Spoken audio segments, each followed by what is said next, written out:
الرحیم نبی اکرم صلی اللہ علیہ وسلم عبداللہ ابن عباس اور حضرت جبیر رضی اللہ تعالیٰ عنہ کے قول کے مطابق 8 ربیع الاول کو پیدا ہوئے، اور اسی طریقے سے بعض حضرات نے 9 ربیع الاول کا ذکر کیا ہے،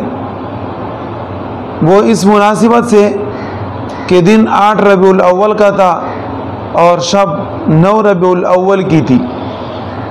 لیکن نبی اکرم صلی اللہ علیہ وسلم کے وفات میں ایک ہی تاریخ ہر جگہ سامنے آتی ہے، اور وہ ہے 12 ربیع الاول۔ تو 8 ربیع الاول کو نبی اکرم صلی اللہ علیہ وسلم کی آمد کی خوشی منانی چاہیے کہ ہم مسلمان اس پر خوش ہیں کہ 8 ربیع الاول کو نبی اکرم صلی اللہ علیہ وسلم دنیا میں تشریف لے آئے۔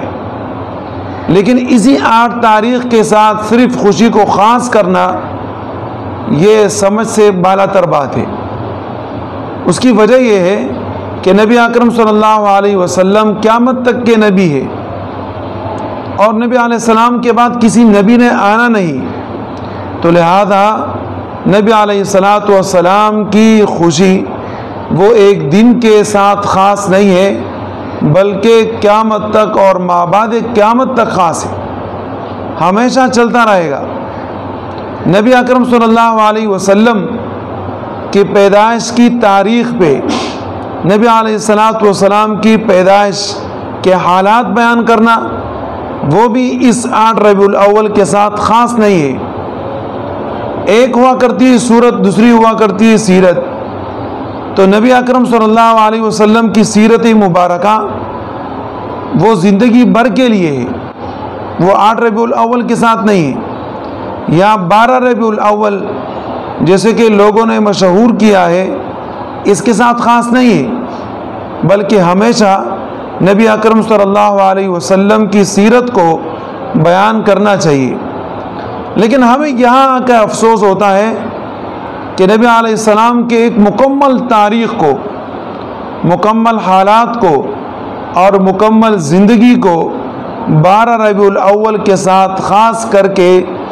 پھر ختم کر دیا جاتا ہے، یہ ایک نامناسب بات ہے۔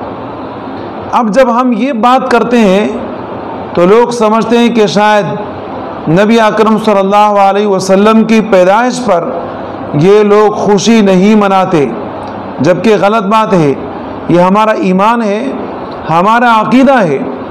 کہ نبی علیہ السلام کے ساتھ محبت ایمان ہے، اور اس کے بغیر کسی کا ایمان ہو نہیں سکتا، اور مسلمانی کا دار مدار نبی اکرم صلی اللہ علیہ وسلم کے ساتھ محبت پر ہے۔ لیکن محبت کا یہ معنی نہیں کہ آپ محبت کی وجہ سے تمام کے تمام اللہ کے احکامات کو اور پیارے حبیب صلی اللہ علیہ وسلم کے طریقوں کو چھوڑ دیں۔ نبی اکرم صلی اللہ علیہ وسلم کی پیدائش کے بعد جب 40 سال کے عمر کے لگ بھگ آپ کو اللہ رب العزت نے نبوت عطا فرمائی، تو ایک مکمل زندگی گزری۔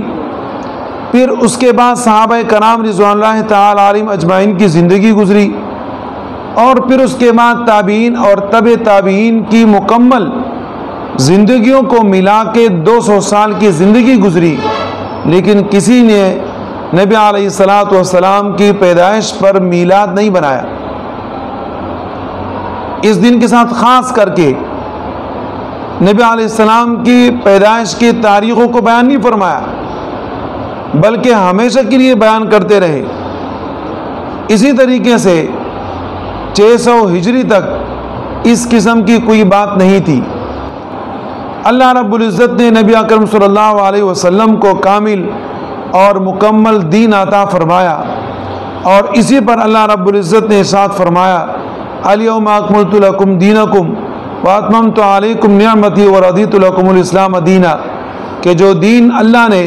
نبی اکرم صلی اللہ علیہ وسلم کو عطا فرمائی وہ کامل اور اکمل ہے، اور اس سے ہٹ کے کوئی اور دین آنے والا نہیں۔ تو لہذا آپ اس دین کے روح پہ ان کے احکام کو اپنا کر آپ کوئی خوشی بنائیں یا غم بنائیں۔ پھر دوسری بات آپ یہ دیکھیں کہ نبی اکرم صلی اللہ علیہ وسلم دنیا سے رخصت ہوئے، لیکن ہمارا ایمان اور عقیدہ ہے کہ الانبیاء احیاء فی قبورہم، کہ انبیاء علیہ الصلوۃ والسلام اپنے قبروں میں زندہ ہیں، یصلون اور نمازی پڑھتے ہیں۔ یہ نبی علیہ الصلوۃ والسلام کے ارشاد ہے۔ اسی طرح نبی علیہ الصلوۃ والسلام یہ بھی فرماتے ہیں کہ من صلی علی عند قبری سمعت، جو میرے قبر کے پاس مجھ پر درود شریف بھیجتا ہے تو میں خود اس کو سنتا ہوں، اور جو دور سے بھیجتا ہے تو فرشتے ان درود کو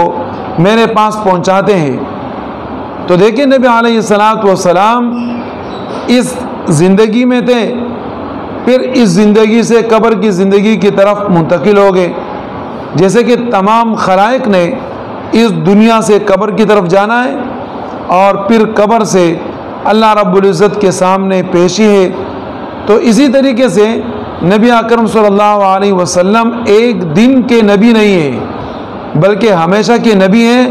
اور ہمیشہ نبی علیہ السلام کی تاریخ بیان کرنا یہ ہمارا ایمان اور عقیدہ ہے، اور کوئی بھی مسلمان نبی علیہ الصلوۃ والسلام کی محبت کے علاوہ کوئی اور عمل نہیں کر سکتا۔